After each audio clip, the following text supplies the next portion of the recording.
A recent video going viral shows Israel's finance minister saying that the Jewish state must extend into Jordan, Lebanon, Egypt, Syria, Iraq, and Saudi Arabia.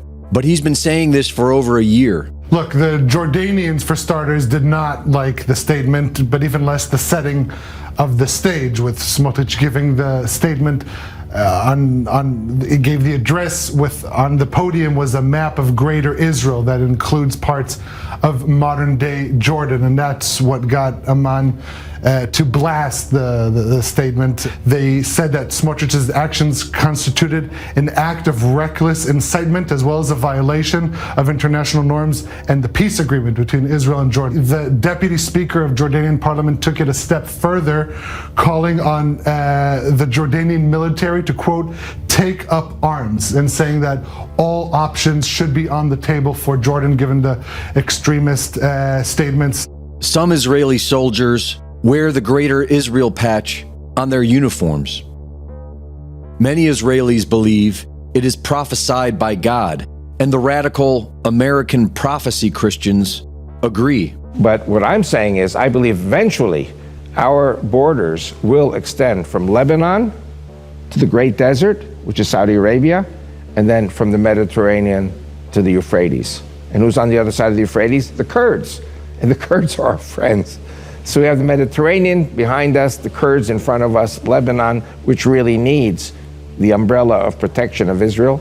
And then we're going to take, I believe we're going to take Mecca, Medina, and Mount Sinai and purify those places. You know, it's going to happen. Ukrainian President Zelensky has said that he wants his country to become a big Israel. And while young Ukrainians are sacrificed for the U.S. State Department war with Russia, Jewish settlers from Israel are setting up homes in their place. We are told that Israel is defending themselves from Hamas, but a leaked telegram from Israel states that Hamas served as a useful countergroup against the PLO. In 2019, Benjamin Netanyahu said, anyone who wants to thwart the establishment of a Palestinian state has to support bolstering Hamas and transferring money to Hamas. The CIA, MI6, Mossad, and their intelligence counterparts have a long history of fostering terrorist groups and using them as the boogeyman to sell non-stop illegal wars in the Middle East. And do not forget that after 9/11, the United States Department of Defense planned on invading 7 countries. I went downstairs just to say hello to some of the people on the Joint Staff who used to work for me, and one of the generals called me in. He said, "Sir, you got to come in. You got to come in and talk to me a second." I said, "Well, you're too busy." He said, No. He says, "We've made the decision. We're going to war with Iraq." This was on or about the 20th of September. I said, "We're going to war with Iraq. Why?" He said, "I don't know." So I came back to see him a few weeks later, and by that time we were bombing in Afghanistan. I said, "Are we still going to war with Iraq?" And he said, "Oh, it's worse than that." He said, "I just got this down from upstairs," meaning the Secretary of Defense's office today, and he said, "This is a memo that describes how we're going to take out 7 countries in 5 years, starting with Iraq and then Syria, Lebanon, Libya, Somalia, Sudan, and finishing off Iran."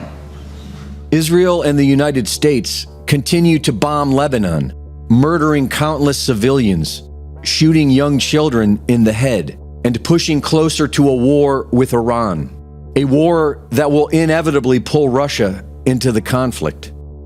Why this is all happening is not entirely clear, but the late naval intelligence whistleblower, William Cooper, believed that he knew the answer.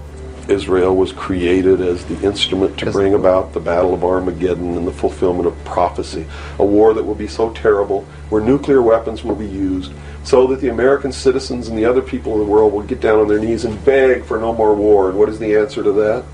They're going to be told the only way we can guarantee no more war is if we destroy the sovereignty of nations and we come together as one humanity in a one world government. Right. Reporting for InfoWars, this is Greg Reese.